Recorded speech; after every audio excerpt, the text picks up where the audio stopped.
Hey everybody, Johnny B. Good here. Hello and good evening greetings from, I would like to think this is Lake Station, Schererville, Gary, Indiana. We're currently traveling on Interstate 65 north. Local time is 6:04. Today once again is Monday, September 16, 2019. Local time is 71 degrees. Grace and I are continuing our journey to Madison, Wisconsin, which is 178 miles.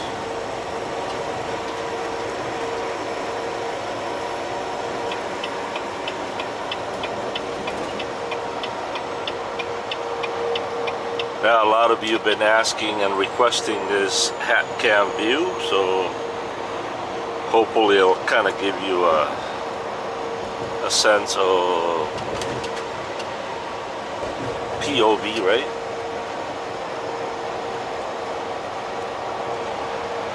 Make you feel like you're the one driving it.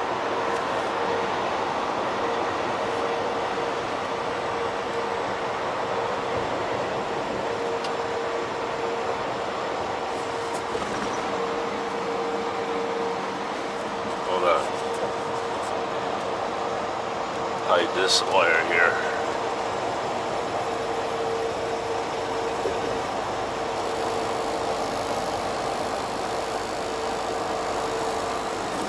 There, how's that?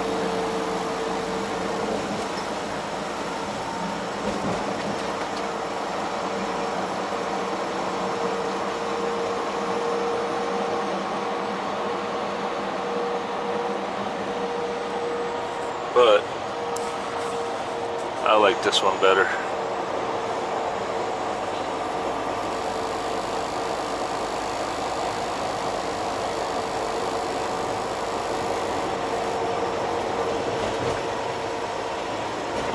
By the way, it's 177 miles to Madison, Wisconsin by way of taking Interstate 65 all the way to Interstate 90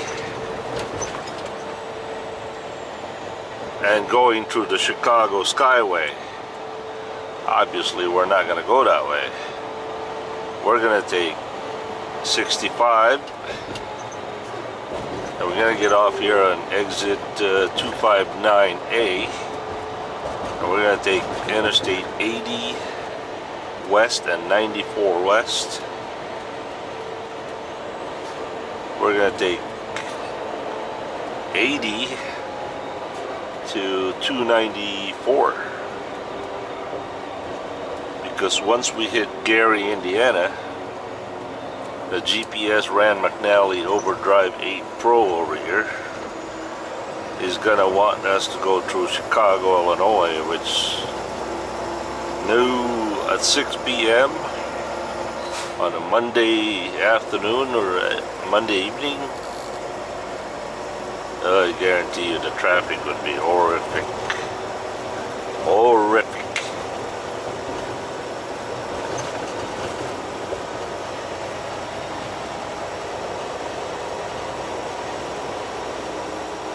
You know what? I'm going to tell you guys a little bit of a story. Let's title this video called the time I arrived in the Philippines. That's what we're going to title this video with. Well, how do you arrive in the Philippines, Johnny? Because you were born there. Well, give me a few seconds here to gather my thoughts. Merged on traffic. I'd be glad to tell you. Now, this story is not going to make sense if you did not watch the previous video about how my dad met my mom. So if you haven't seen that, go ahead and watch that video. Actually, yeah, I think it was in that story. Anyway, so when my dad and I packed up from the Philippines, we lived here in the United States for about 3 to 4 years. I remember specifically I was in 7th. I arrived at 7th grade. I started 8th grade, and a few weeks or a month I started 9th grade. Then my dad got restless and homesick, and he wanted to go home back in the Philippines. And so that's where the story begins.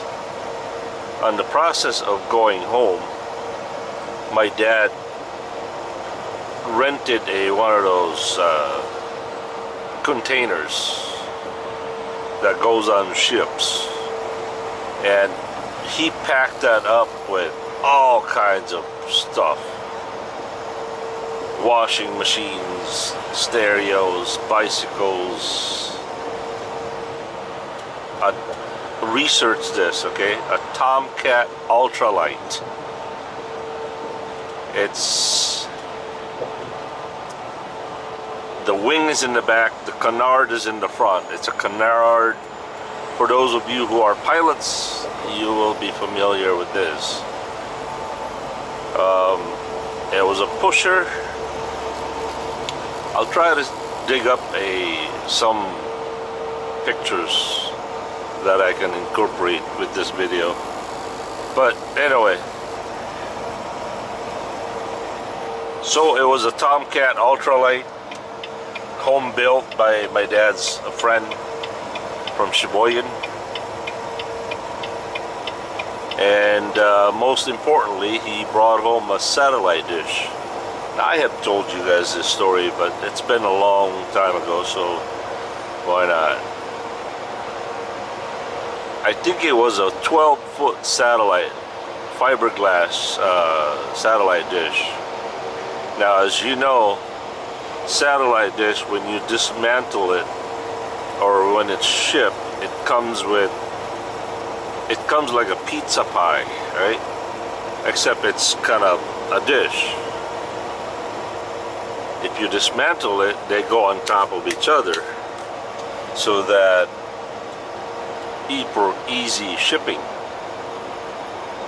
And there's no wires, nothing, just fiberglass, a couple of bolts, mounts, and then you have your cable, then your receiver. Your receiver looks like a, I don't know, 1980 stereo gizmo. So we packed it all up.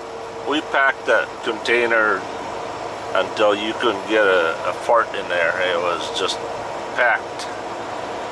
My dad shipped it to the Philippines. He shipped it to one of his best friends in the Philippines, who's quite influential and quite powerful back in the city of Cagayan de Oro. Had a lot of connections with the government, customs. So anyway, they shipped the container. We soon followed. We arrived in the Philippines. A couple of weeks later, the container arrived. And at the age of, I don't know, whatever, 9th grade, kid is maybe 14, 13, 15, I don't know. Well, let's see, AJ is 16, so probably 14. So I arrived in the Philippines at the age of 14. And when the container arrived, I was in charge to talking to the custom officer, telling him, you know, he's asking me what certain items were, how much how much their value was, and all that stuff. And when it came to the two particular items, the custom asked me what the ultralight was, I told a lie and told them that it was a air-powered go-kart. I know, right? And since they've never seen what a powered go-kart looked like, well, check.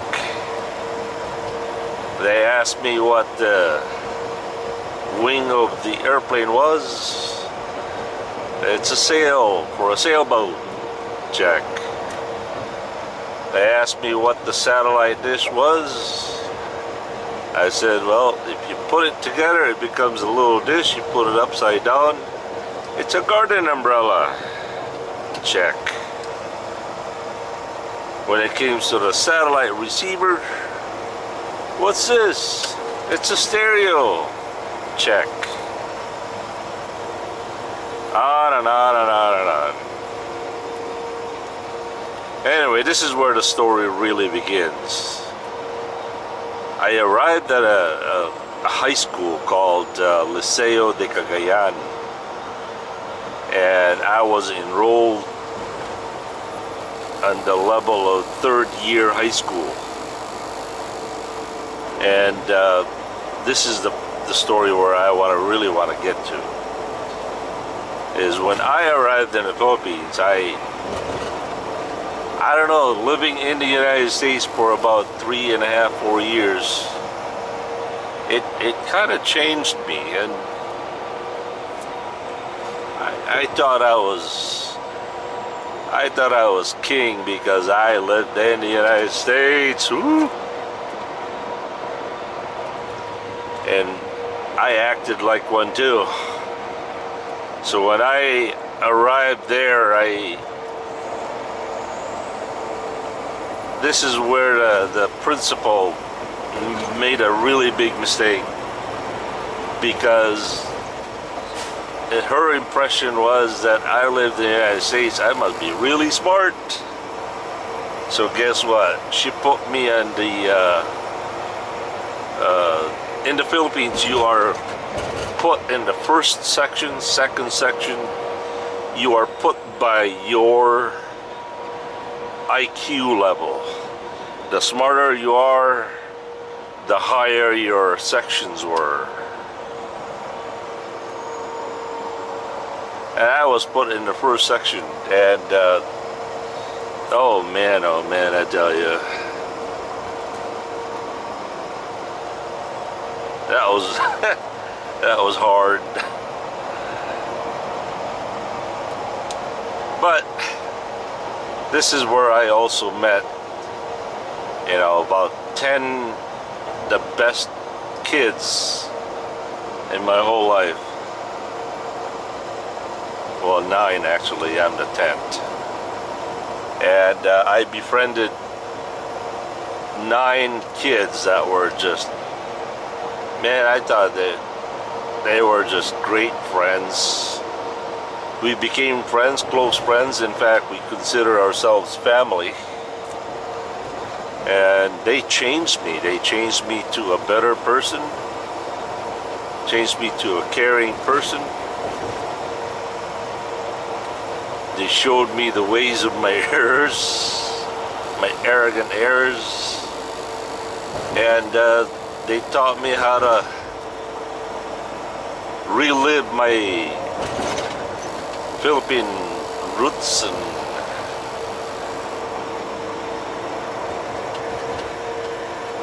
so anyway,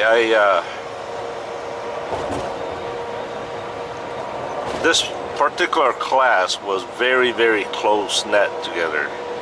I don't know why. There was something about this class that just,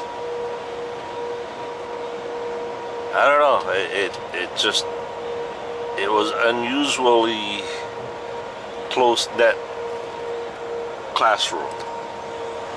Everybody looked out for each other, and on weekends we'd get together and hang out. And it went like that for throughout high school and college. In fact, the same people that I that I have met in 1983. I consider them my brothers and my family. We were all guys in this particular group, not the whole class, of course, but in this group that we formed, we called ourselves the IAs Junior, and that's all the initials that we have. Until to this day, we are close friends. We have children of our own.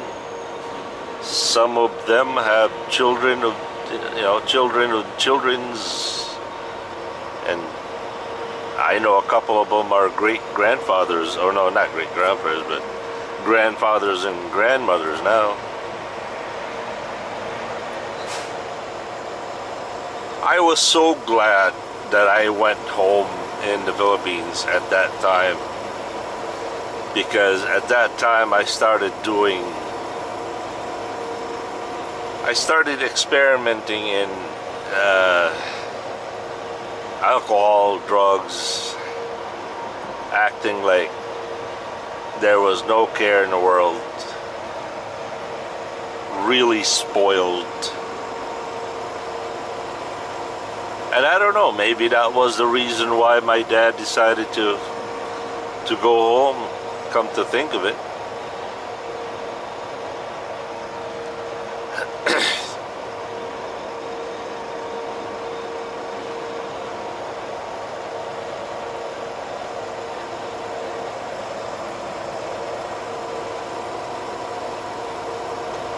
Sadly though, they're all in the Philippines. Nobody made it out. Everybody's still alive. Of course, I haven't seen them in 18 years.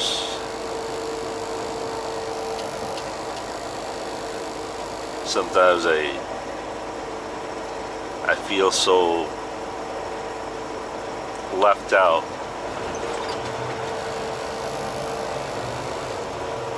Sometimes I feel like I don't belong with them anymore, but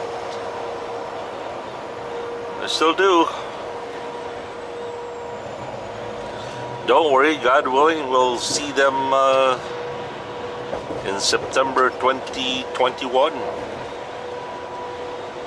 We're gonna have ourselves a big grand reunion over there.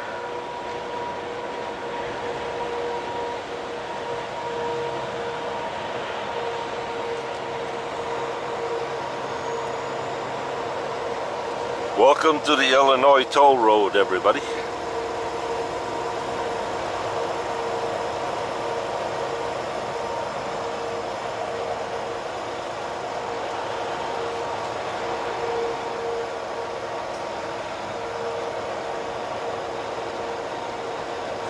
By the way, just a little bit of a side note. My dad's best friend flew the Tomcat Ultralight, crashed it, damn near got himself killed. The satellite dish was later, it was a gift from my dad to his best friend, who was an electronics engineer. Actually, he's a mechanical engineer by education, but self-taught to do electronics. He had the first electronics shop in Mindanao, and my dad gave him the satellite dish. Turned out that the satellite dish was too small. It would receive a signal, but it was all kind of snowy and fuzzy. And so what he did is he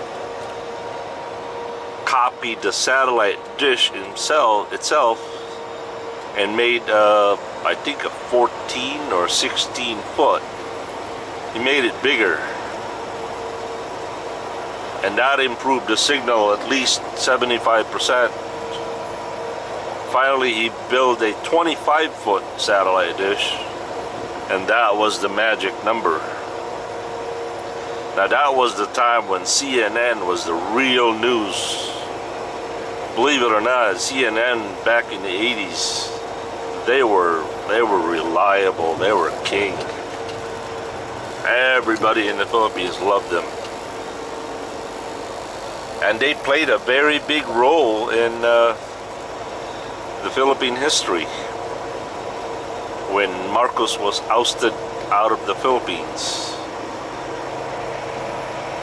And that satellite dish was part of that history. You see, Marcos at that time, he owned the media. Nobody would dare broadcast anything against Ferdinand Marcos. But there was one satellite dish in Mindanao that nobody knew about, and they would record the CNN news of what the real story was, and they would bring the tape to Manila and feed it to the public. And as I said, it's because of that guy Alpi, my dad's best friend.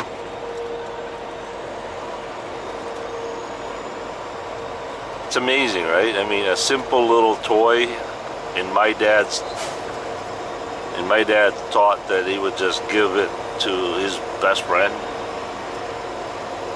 He didn't realize what a big impact it caused in the Philippines.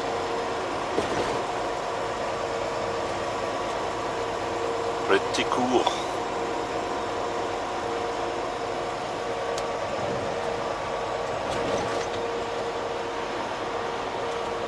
Well, again, thank you so very much in joining me in glorifying the Lord Jesus Christ 1 mile at a time.